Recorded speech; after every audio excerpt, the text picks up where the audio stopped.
나중에 이탈리아의 로마 여행을 가시게 되면 반드시 보게 되는 관광 명소가 바로 이 만약에 가시게 됐을 때 주변 관광객들이나 친구들에게 반드시 꼭 이야기를 하세요. 그리고 이렇게 공공 건축물들과 어떤 신전들이 세워진 그 중립지대를 나중에 어떻게 불리게 되냐면 두구두구두구두구 바로 가 되는 것입니다.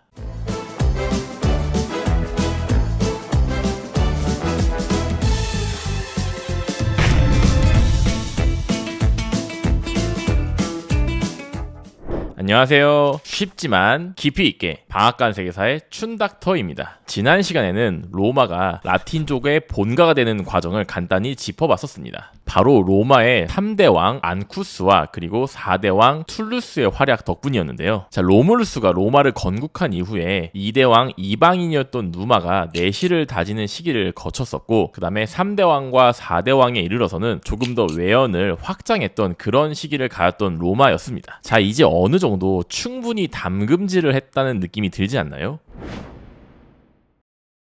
자, 이제 로마는 한 단계 더 도약하는 시기를 맞이하게 됩니다. 자, 로마라는 작은 도시를 세계적인 도시로 발돋움시켰던 5대 왕 타르퀴니우스의 이야기 지금 시작합니다. 4대 왕 안쿠스가 아직 왕위에 있던 시절에 어느 날 로마에 우마차를 이끌고 굉장히 화려한 옷차림을 하고 긴 머리를 늘어뜨린 한 남자가 찾아오게 됩니다. 이것은 로마에서는 흔하게 볼 수 없던 그런 옷차림과 머리 스타일이었는데요. 바로 이것은 제가 전에도 잠깐 말씀드렸었지만 선진 민족이었던 에트루리아인의 옷차림과 머리 스타일입니다. 그리고 이 자의 이름은 바로 타르퀴니우스 프리스쿠스. 고대 로마는 이름이 정말 너무 어렵네요. 자, 이렇게 이름도 어려운 타르퀴니우스의 출신은 그리스계 코린트인이었던 아버지와 에트루리아인 어머니 사이에서 태어난 일종의 호녀라 출신이라고 알려져 있습니다. 그리고 두 번째 아들이었다고 합니다. 자, 그렇다면 선진 민족이었던 에트루리아인과 그리스계 사이에서 태어난 아들이었고 또 상인 집안으로 굉장히 유복하고 재산도 풍족했던 그런 말 그대로 부족할 게 없던 그런 집안 출신의 사나이인데 왜 도대체 어떻게 보면 당시에 좀 미약했고 고대 국가의 중에서도 좀 원시국가 형태를 띠고 있었던 로마에 찾아온 이유는 무엇이었을까요? 그것은 바로 그리스인과 에트루리아인이 모두 순수 혈통만을 중요시했던 폐쇄적인 사회였기 때문입니다. 사실 당시에 고대 사회 같은 경우에는 개방성보다는 폐쇄적인 부분이 훨씬 더 많았던 시대라고 보면 될 것 같아요. 왜냐하면 신분제도 분명히 엄격했고 노예제도도 분명히 있었고 또 더더욱이나 이제 약육강식의 논리가 펼쳐졌던 시대였기 때문에 언제 통수를 맞을지 모르는 그런 사회였잖아요. 그렇기 때문에 좀 더 폐쇄적이고 좀 더 방어적이고 나 자신을 먼저 지켜야 하고 이런 것들이 당연히 고대 사회는 현대 사회보다 훨씬 더 발달될 수밖에 없기 때문에 개방성보다는 폐쇄성이 우선시될 수밖에 없던 그런 부분이 분명히 있다고 할 수 있습니다. 그렇기 때문에 역시나 아무리 선진 민족이었다고 해도 그리스인과 에트루리아인 이 두 선진 민족 역시 개방성보다는 사실 폐쇄성을 많이 갖고 있던, 그래서 자신들의 순수 혈통에게만 시민권을 나누어줬던 그런 제도와 형태를 띠고 있었다고 보시면 될 것 같아요. 자, 분명히 재능도 많고 야망도 있고 또 자신의 어떤 집안도 재산이 빵빵하고 이런 야망이 있던 남자가 시민권을 자신이 호녀라는 이유만으로 받지 못한다면 자신이 원하는 출세의 길이 막힌 느낌을 받을 수밖에 없겠죠. 그렇기 때문에 이 타르퀴니우스는 자신이 출세할 수 있는 나라를 찾아서 떠나게 되는 것입니다. 그것이 바로 관용성과 개방성을 가진 것으로 알려진 로마라는 나라였던 것이죠. 사실 당시에 이미 고대 사회 그 이탈리아 반도 내에서도 이미 로마는 어느 정도 개방성을 갖고 그 외국인들에게도 뭐 시민권을 나눠줄 수 있다. 그리고 로마에서는 외국인도 차별받지 않고 상대적으로 뭐 출세도 가능하다더라. 이런 소문이 퍼져 있었다고 합니다. 마치 근현대사를 살펴보면 많은 외국인들이 자신들의 성공을 위해 꿈을 꾸면서 아메리칸 드림을 쫓아 미국으로 향하잖아요. 그럼 타르퀴니우스 입장에서는 로마로 간 거니까 로마 드림인 건가요? 자, 이렇게 큰 꿈을 갖고 로마에 도착한 타르퀴니우스의 그런 로마의 생활은 사실 쉽지만은 않았었는데요. 그것은 바로 타르퀴니우스가 정말로 아무런 연고도 없던 그런 완벽한 이방인이었기 때문입니다. 제 아무리 개방적이고 관용성이 있던 로마 사회라 하더라도 연고가 없으면 사실 우리가 일을 하거나 인맥을 활용할 때 굉장히 제한을 받게 되잖아요. 그런 것처럼 타르퀴니우스 역시 자신의 재능과 야망만으로는 쉽지 않다는 것을 깨닫고 훨씬 더 적극적으로 로마 사회에 뛰어들어서 활약을 시작했다고 알려져 있습니다.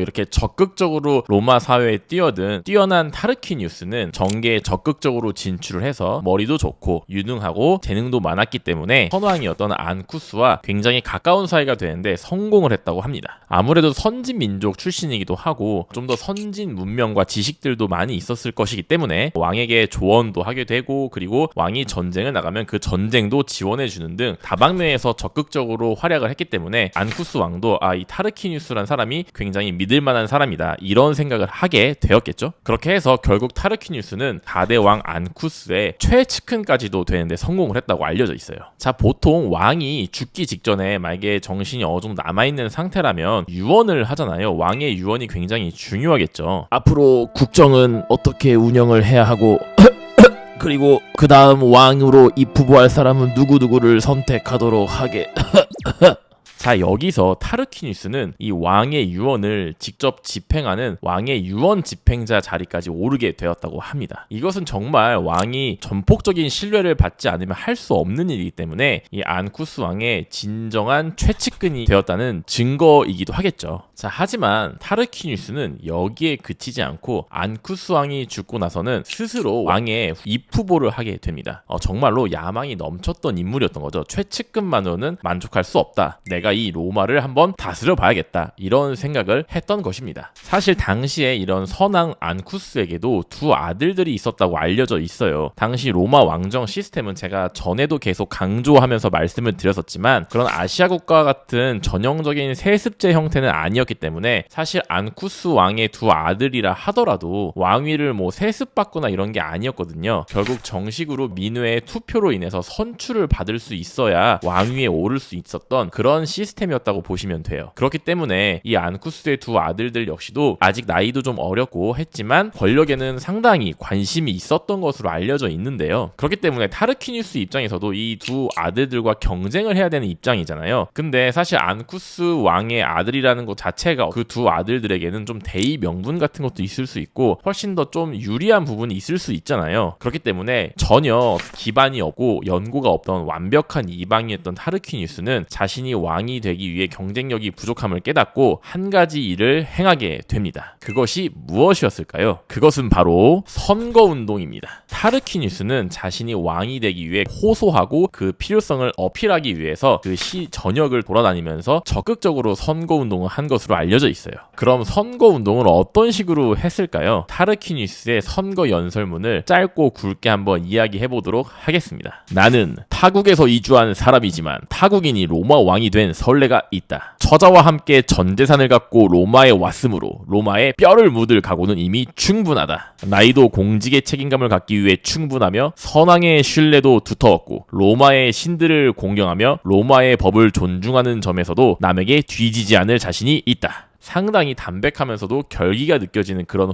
호소문이죠. 당시 이 연설은 로마인들에게 꽤나 감명을 가져다 주었던 것 같습니다. 그래서 로마 민회에서는 타르퀴니우스를 압도적인 표차로 왕으로 추대를 했다고 알려져 있어요. 자, 이로써 로마의 5대 왕은 에트루리아 계열의 왕으로 정해졌는데요. 사실 로마의 1대 왕부터 4대 왕까지는 라틴족, 사비니족, 라틴족, 사비니족 이렇게 굉장히 사이좋게 라틴족과 사비니족이 번갈아가면서 왕을 했었는데 드디어 그 법칙이 깨지게 된 것입니다. 사실 이러한 부분에 있어서 일각의 역사가들은 에트루리아인들이 로마를 지배했던 시대다. 에트루리아의 왕조에 로마가 편입된 적이 있었다. 이런 식으로 주장하는 사람들도 있는데요. 사실 그런 가능성도 분명히 있을 수 있겠지만 저는 그것보다는 아무래도 로마인들의 개방성과 관용성이 이런 에트루리아 계열의 호녀라인 이민자도 자연스럽게 흡수를 해서 왕으로 추대된 것이 아닐까, 거기에 좀 더 힘이 실리게 되는 것 같습니다. 어쨌든 이런 부분에서 로마 왕정 그리고 로마인들은 역시나 고대 사회에 있어서도 계속 말씀드렸던 개방성과 관용성을 가졌던 민족이다. 그것이 나중에 대제국이 되는데 큰 힘이 되었다. 이렇게 알고 계시면 될 것 같습니다. 자, 머리도 좋고 야망도 있는 뛰어난 5대 왕 타르퀴니우스는 왕위에 오르고 나서 가장 먼저 무엇을 했을까요? 이전에 로마의 왕들과는 다르게 좀 더 보다 진취적인 면을 많이 보여줬었던 타르퀴니우스였는데요. 먼저 로뮬루스가 로마를 건국한 이래 줄곧 100명이었던 원로원의 의석수를 200명, 즉 2배로 증원하는 선택을 하게 됩니다. 이것은 과연 어떤 것을 의미하는 걸까요? 로마는 고대 사회 치고 생각보다 민주적인 면이 많았던 국가이기 때문에 민의 투표를 거쳐서 선출되는 직종들이 많이 있었거든요. 예를 들면 가장 최고 권력자인 왕이라던가 아니면 주변의 주요 행정 관리직 이런 부분들도 대부분 민회의 투표를 거쳐서 선출이 되는 경우가 굉장히 많았습니다. 하지만 원로원 같은 경우는 왕에게 어떤 조언을 하는 유력자 집단이었는데 이 원로원 경우만큼은 민회에 의해서 투표로 거쳐서 선출이 되는 것이 아니라 바로 왕이 직접 지명을 해가지고 의원을 앉힐 수 있었던 그런 집단이었어요. 이제 좀 느낌이 오시나요? 그렇습니다. 타르퀴니우스는 완전한 이방인이었기 때문에 자신을 지원해주거나 보호해줄 기반 세력이 상당히 부족한 상태였었는데요.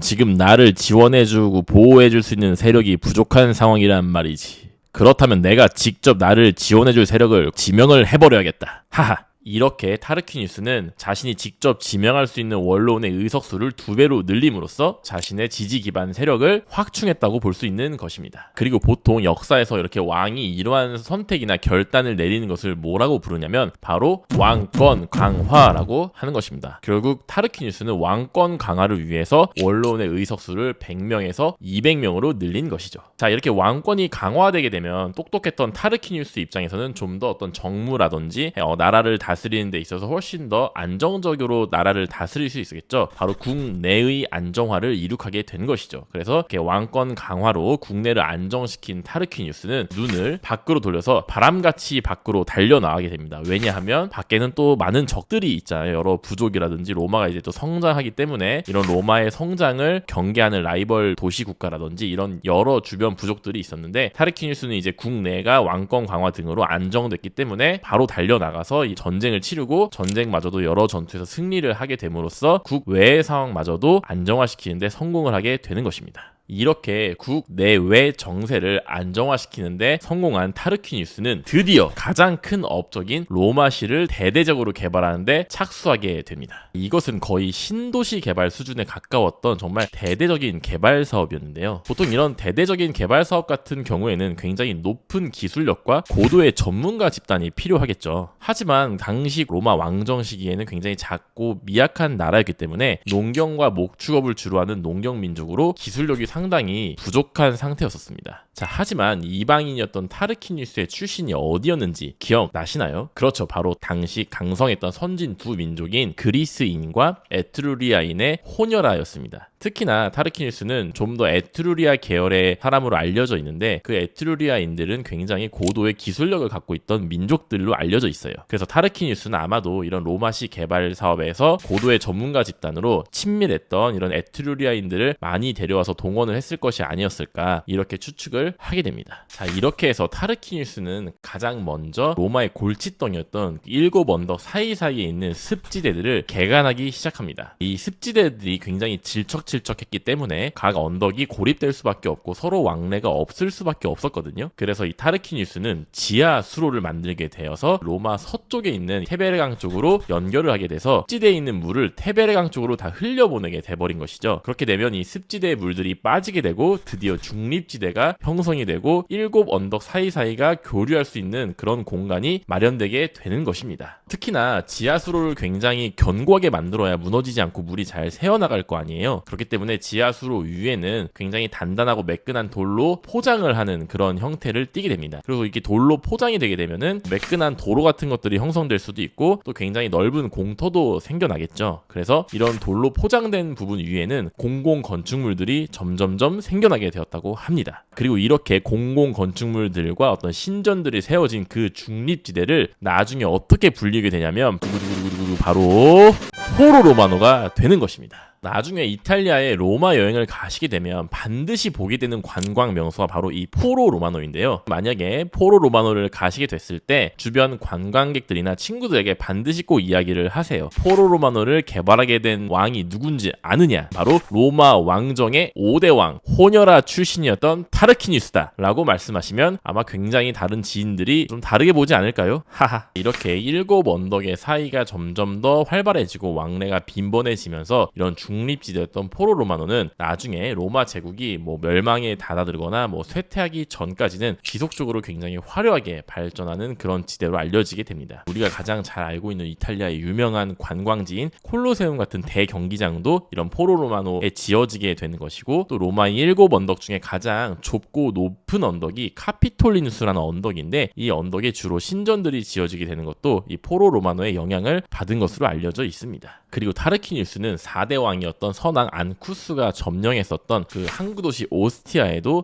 이 지하 수로나 간척 사업을 활용해서 오스티아와 로마의 접근성을 훨씬 더 높이는 그런 개발도 성공을 하게 됩니다. 이런 항구에서 직접 들어오는 물자들이 있을 거잖아요. 이제는 좀 더 로마로 원활하게 훨씬 더 빠르게 물자 수송을 할 수 있게 되고, 그렇게 되면 해외 무역도 훨씬 더 활발하게 할 수 있겠죠. 그래서 이런 오스티아, 로마의 외항이라고 하죠. 서울과 인천과 같은 사이라고 할 수 있는데요. 이런 오스티아와 로마의 접근성마저도 개발을 통해서 좀 더 연결성을 확보하게 되는 타르퀴니우스였습니다. 자, 제가 전에도 말씀을 드렸었는데 이 로마라는 지역은 사실 완전한 해안 도시가 아닌 약간 내륙에 위치한 도시이기 때문에 그런 해안 도시도 아니었고, 또 일곱 언덕이 낮은 언덕이었기 때문에 방어에도 굉장히 불리했던 면이 있었던 그런 지역이라고 말을 했었죠. 그래서 선진 민족이었던 에트루리아인과 그리스인, 특히나 에트루리아인은 어떤 방어를 중요시했기 때문에 낮은 언덕의 로마를 선호하지 않았었고, 해양 민족이었던 그리스인 같은 경우도 직접 바다로 열려있는 도시를 선호했는데 로마는 약간 내륙에 위치한 도시였기 때문에 그리스인들도 로마를 선택하지 않았었다고 말씀을 드렸었습니다. 어떻게 보면은 잠재력이 약해 보이던 이 로마라는 도시는 5대 왕 뛰어나고 진취적이었던 타르퀴니우스에 의해서 대대적인 개발을 하게 되었고, 드디어 오스티아라는 외항과 염전을 당당히 갖추고, 또 일곱 언덕이 낮기는 하지만 습지대가 연결됨으로써 훨씬 더 통합된 힘을 발휘할 수 있는 도시로 변모하기 시작하게 된 것입니다. 특히나 이 일곱 언덕은 나중에도 계속 나오는 부분이지만 다민족 국가잖아요. 그래서 일곱 언덕에 각각의 개성이 있는 민족들이 살고 있었는데, 예전에는 조금 더 고립되고 왕래가 적었던 부분이 있었던 반면에 드디어 이제 중립지대를 개발해서 이 포로 로마노가 형성되면서 각각의 개성이 있는 민족들이 서로 왕래를 하고 융합과 화합을 할 수 있게 되는 것이죠. 그래서 이 로마라는 도시는 훨씬 더 팔색조같이 다채로운 매력을 뽐낼 수 있는 도시로 성장을 하게 되는 것이죠. 자, 사실 우리가 알고 있는 로마인들은 굉장히 뛰어나고 고도의 기술력을 가진 민족으로 알려져 있죠. 그래서 고대 로마 문명의 어떤 건축물들을 보면 지금도 굉장히 감탄을 하는 경우가 많다고 알려져 있잖아요. 사실 이런 로마 왕정 시대에 미약했던 로마는 농경 민족에서 벗어나지 못하고 기술력에 눈을 뜨지 못했던 상태였습니다. 그런데 바로 이 5대 왕, 에트루리아 계열의 타르퀴니우스 왕이 나타나서 이런 로마를 개발하고 에트루리아인들을 많이 고용해서 이용을 함으로써 이 로마인들도 드디어 이런 고도의 기술력에 눈을 뜨게 되는 계기를 마련하게 됐다고 보시면 될 것 같습니다. 그래서 이때부터 이제 로마가 우리가 알고 있는 정말 높은 고도의 기술력을 가진 그런 민족으로 점점 더 발전을 하게 된다고 보시면 될 것 같습니다. 자, 정말 이렇게 눈부신 업적을 남겼던 뛰어났던 5대 왕 타르퀴니우스는 안정적인 치세를 계속 누리던 와중에 이제 노년에 접어들게 되는데요. 이때 한 소년을 만나게 되고, 이 소년을 만나게 되면서 로마는 다시 한번 역사의 경랑 속으로 뛰어들게 됩니다. 이 이야기는 다음 편에서 말씀을 드리도록 하겠습니다. 그럼 안녕.